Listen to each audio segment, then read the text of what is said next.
USAID is officially dead. The money laundering project keeping several public broadcasters and interesting international social projects afloat for decades at this point, yes, has in fact been trimmed down. $9 billion have been cut. And it's a great day. Well, it's a great day for sport, a great day for truth and honesty, and a great day for those who are a fan of comedy, but we'll get to that in a moment. But yes, the Senate approves a $9 billion in cuts to funding foreign aid, public broadcasting funding. Yeah, look at the way that the media wants to report this stuff. It's very interesting, right?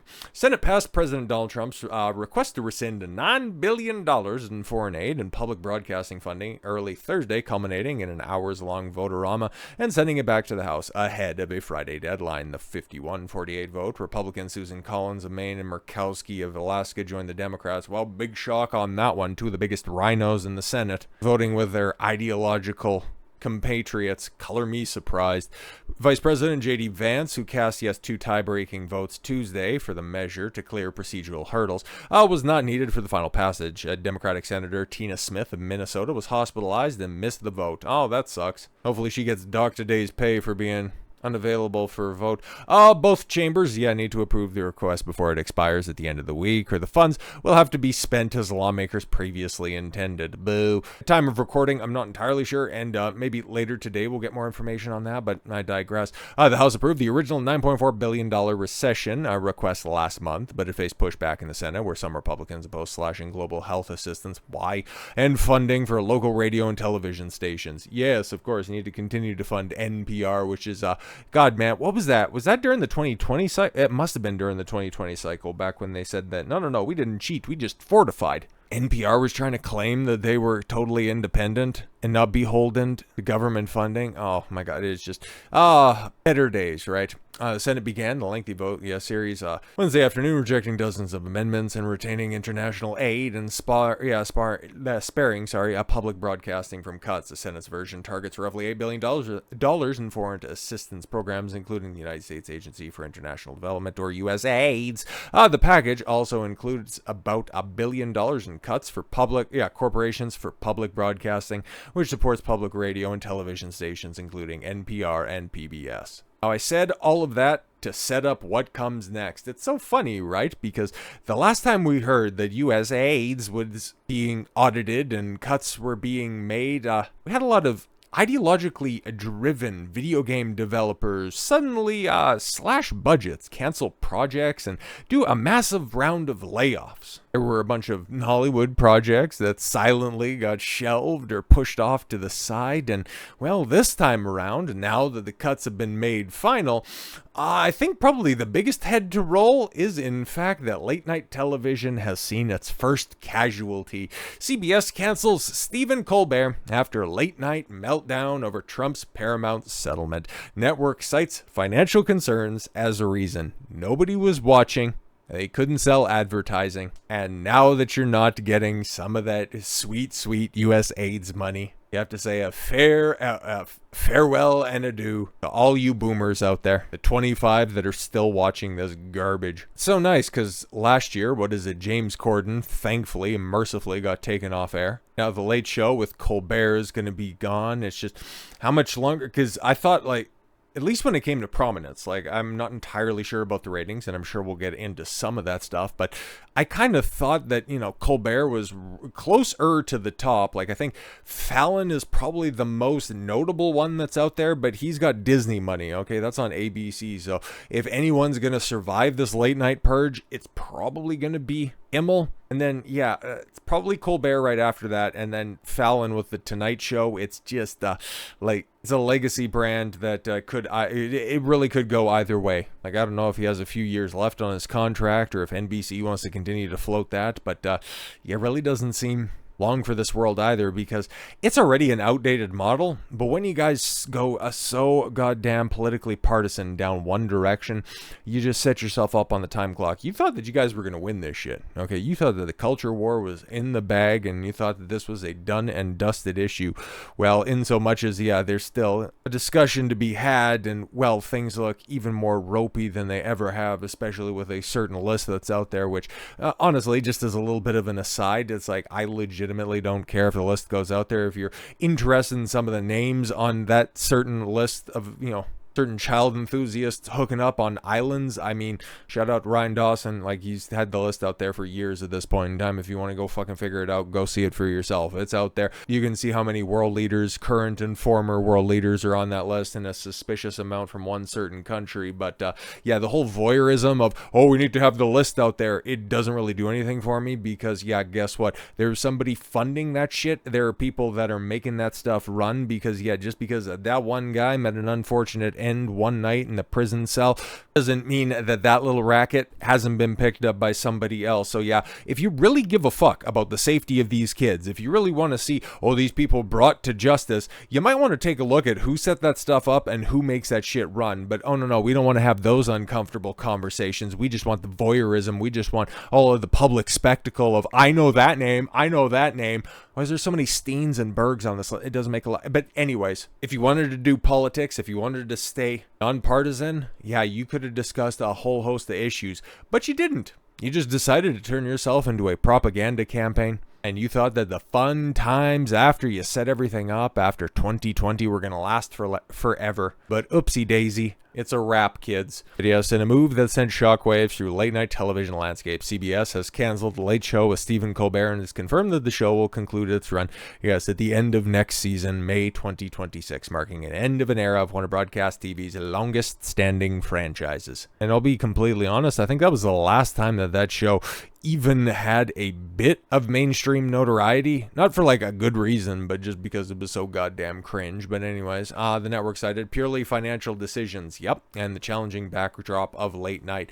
Well, yeah, that too. Nobody's watching the medium. Why? Well, it's kind of a problem because it's like celebrities in today's day and age aren't that interesting. It's not like they've ever really been interesting to begin with. And well, if you want to interview with them, if you want an interesting one, you're not going to be getting it from late night. Okay, there's no more Dick Cavett's, there's no more Jay Leno's, Johnny Carson's, or even David Letterman's out there to do, decent short form interviews. You can just, well, basically all the celebrities are hopping on Hot Ones or Joe Rogan. It's like you can get more insightful introspection from them from other mediums, as opposed to just cringing your way through Fallon laughing at his own jokes, or Colbert thinking that he's the smartest guy in the room. Anywho, this announcement comes at a time when late night programming is facing unprecedented headwinds, including declining viewership and shifting audience habits in the streaming era.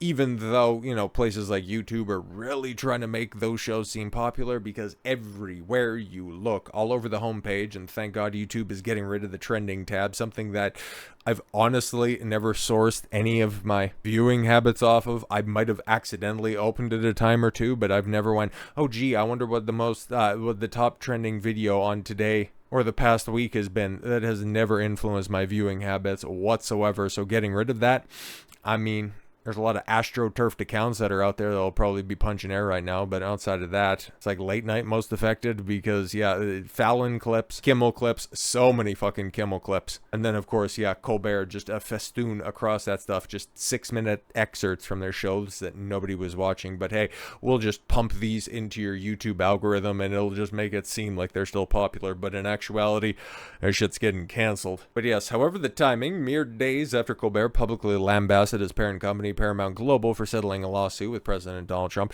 has fueled speculation about deeper motivations. Well, this I didn't even hear about, but okay. The Late Show franchise originated with David Letterman after he got done dirty at NBC, and then CBS picked him up because, yeah, they were, without a late night show, and now that Letterman was just hanging out there in the breeze, it's like, yeah, we could just do something with him. That'd be great. But yes, the transition to Colbert in 2015. Wow, he's been there for that long, huh? 10 years, and you killed the show, huh? Yes, the joint statement, CBS executives praised Colbert as irreplaceable. Yeah, so irreplaceable that we're just canceling the show. Noting that the network will retire the franchise entirely rather than seek a replacement host. Right. We're proud that Colbert, or Stephen, called CBS home. He and the broadcast will be remembered in the pantheon of greats. I mean, like, there's nothing notable that they did, okay, except for, didn't he, like, I'm sure he cried over something Trump did, but yeah, the whole vax dance, that's his enduring legacy at this point. As it's not really sad. It's just kind of shows you that when you're stuck in this bubble, like, you go back in the day, if anybody remembers Tough Crowd, if you're an old Opie and Anthony fan, you definitely will. But Colbert made a couple of appearances on that, and the dude was funny when he was kicking it around with some legitimately funny comics. So yeah, it's a little bit annoying to see what he's become, but hey man, some of these guys, they'll just sell out if the price is right, or if anybody's willing. Let's keep it a buck. He in the broadcast, yes, will be remembered in the pantheon of greats that graced late night television. Yes, right up there with Chevy Chase, Conan O'Brien on the Tonight Show. I mean, it's just, yeah, some of the greats, huh? It is not related in any way to the show's performance, content, or other matters happening at Paramount. Right. We're citing financial reasons, but yeah, oh no, it has nothing to do with the performance. But if it was doing gangbusters and just raking in ad revenue, would it be retired? I don't think so. Colbert himself addressed the news during Thursday's taping, reportedly delivering the announcement to the audience. He has seen the clip out there, but frankly, I won't subject you guys to any late-night cringe. CBS's decision underscores the broader economic pressures plaguing late-night television. Once a lucrative pillar of network programming, shows like The Late Show have seen their profitability erode due to cord cutting and the rise of on-demand streaming, fragmenting audiences that many blame on heavy-handed and divisive political content. Yeah, because that's basically all that they've become at this point in time. But just taking a look at the numbers, I mean, a rose by any other name would still be wilting as fast. Like, there's no other way to put it. This was just a dead brand. Adding to the financial narrative are Colbert's ratings, yes, which are still leading the late night pack, have shown signs of erosion over time. In the second quarter of 2025, the show averaged around 2.42 million total viewers in its first run episodes, marking a slight 1% uptick from the previous quarter. But yes, part of a broader downward trajectory, which, yeah, 2.4 million. Trash in the grand scheme of things, but if you were a streaming show, you'd be gagging for those numbers. But from the fourth quarter of 2023 into the first quarter of 2024, viewership dropped 9%, with an 11% decline in the coveted 18 to 49 demographic. Second quarter of 2024, those numbers slipped further to about 2.35 million and to a 4.0 demo rating, down 2 and 9% respectively. Yeah, I think Greg Gutfeld, the Fox News show, but that's more of a panel show, which I guess it airs at the same time as other late night programs, but it's a little bit different, and it kind of lets you know what people are more or less looking for and where they're getting their information, where they're getting their discussions from. It's panel shows on YouTube, streaming shows that, you know, a bunch of different personalities do, and even boomers like that stuff if it's on Fox News like that. So that's the way that opinions are being shifted, and that's where the information is going. Gone are the days of stupid animal tricks and 5-minute quick hit interviews with canned studio laughter. And now we have arrived at an age where we can publicly source our internet and information without it being endorsed by a bunch of bitter old Democrat shills. So with all that said, thank you all very much for the gift of your time. I've been Don Consuelo. I want you to follow your gut and get after it. Take care, everyone.